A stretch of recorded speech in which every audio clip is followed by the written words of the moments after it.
दुनिया एक बार फिर से ट्रेड वॉर के मुहाने पर खड़ी है। अमेरिकी राष्ट्रपति डोनाल्ड ट्रंप कनाडा, चीन, साउथ कोरिया पर भारी टैरिफ की धमकी दे चुके हैं। ग्रीनलैंड विवाद चल रहा है, मिडिल ईस्ट में तनाव बढ़ा हुआ है। यानी जब जब दुनिया डरती है, पैसा शेयर बाजार से निकलकर सोना के पास पहुंच जाता है, यानी सीधे सोने में जाता है। दूसरी बड़ी वजह यह है कि रुपए की कमजोरी हो रही है। आज डॉलर के मुकाबले रुपया 91 के ऑल टाइम लो पर है। मतलब ये कि भारत को जो सोना डॉलर में खरीदना पड़ता था, वो पहले से कहीं ज़्यादा महंगा हो चुका है। आपको बता दें, इसीलिए इंटरनेशनल गोल्ड भले ही थोड़ा रुके, भारत में कीमत फिर भी ऊपर जाती है।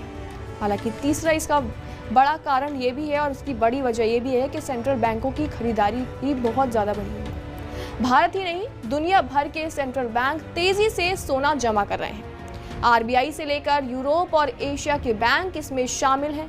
डॉलर पर भरोसा घट रहा है, सोना पर भरोसा बढ़ रहा है। डिमांड ज़्यादा, सप्लाई सीमित, जिसका सीधा मतलब यह है कि कीमत आसमान पर है। हालांकि अब बात करते हैं चांदी की, तो चांदी अब सिर्फ ज्वेलरी की धातु नहीं रही है। Solar panel, electrics vehicles, electronics industry में चांदी की डिमांड काफ़ी ज़्यादा ऊपर आ चुकी है। ऊपर से अमेरिका में टैरिफ का डर भी सता रहा है। कंपनियां पहले से स्टॉक भर रही हैं और इसीलिए चांदी की रफ्तार सोने से भी तेज है। एक्सपर्ट्स का दावा है कि अगर यही हालात रहे तो 2026 में सोना 1,90,000 प्रति 10 ग्राम यानी और चांदी 4 लाख प्रति किलो तक पहुंच सकती है।